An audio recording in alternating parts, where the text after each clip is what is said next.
What we were asking was the peace process, negotiations, should move in tandem with the withdrawal, so that there is no sense of insecurity, anxiety.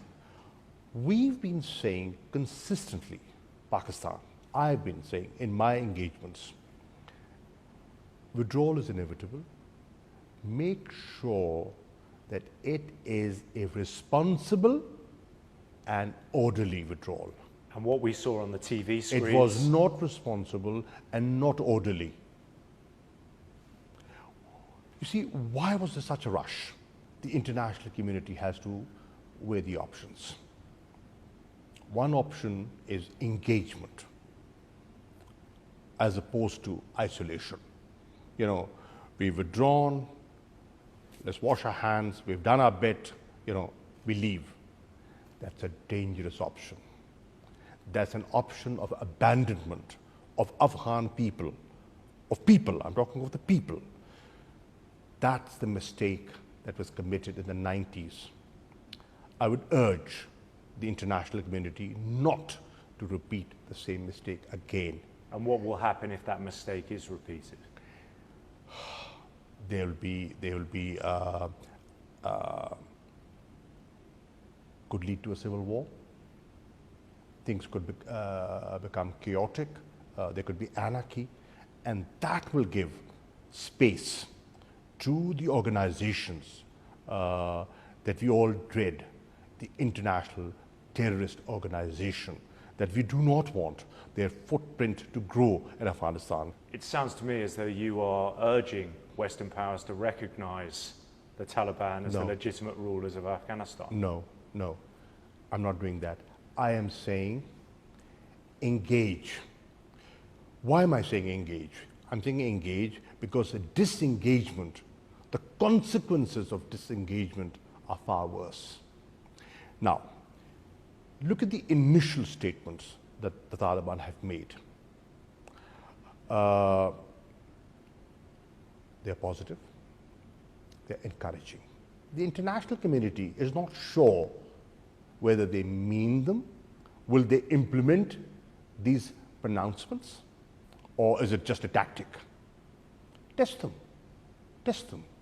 We do kind of know what the Taliban is like because we saw what they did between 1996 and 2001. There is a catalogue of human rights abuses.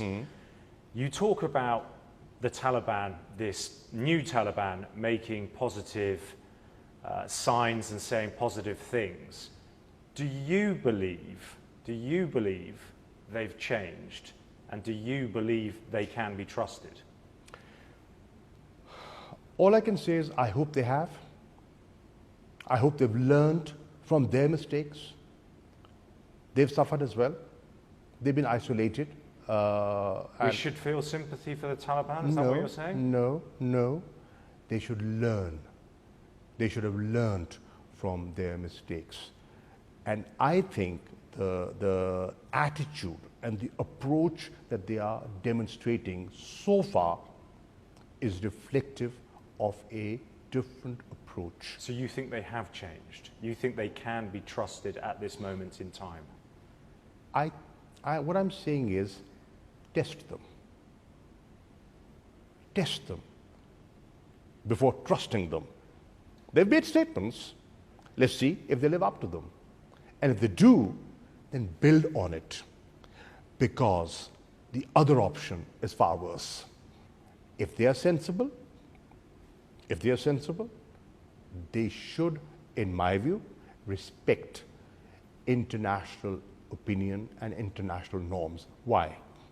They need assistance. They will be in charge. If they will be in charge, they will need humanitarian assistance. They will need financial assistance. Otherwise, you will see an economic collapse. And do we want to see an economic collapse? And if there is an economic collapse, look at the repercussions, look at the consequences that would lead to. In certain parts of Pakistan, the Taliban flag was raised when the Americans announced the withdrawal. People cheered in the streets. There's also an accusation in many Western capitals that Pakistan sponsored the Taliban, provided strategy for the Taliban, allowed them to cross the border. There are some who are saying that actually in Islamabad, the government here is quite pleased that the Taliban have won. What would you say to those people?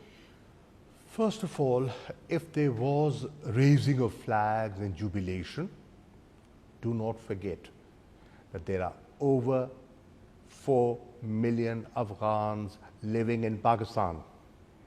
Many have connections with Taliban. They're related, they're families. They have been living here for almost now 4 decades. They want to go back home. And the prospect So that's what the celebrations were about. The prospect of returning home obviously, gives you some sense of relief. And what about the accusation Pakistan was playing a double game? Is there truth in that? You see, that's nothing new. One has been hearing this for years now. Is it true? Pakistan sincerely cooperated with the international community. Pakistan sincerely wanted peace and stability. Why? Did it cooperate with the Taliban too? Taliban did not require our cooperation. You see, what people forget, that people were sent from here. They were already there. All the militants were in Afghanistan. The political leadership was sitting in Doha negotiating. The fighters were in Afghanistan. Even before the withdrawal, 40 to 45% of the territory was under their control. They didn't need our nod, consent or help. They were managing their own affairs.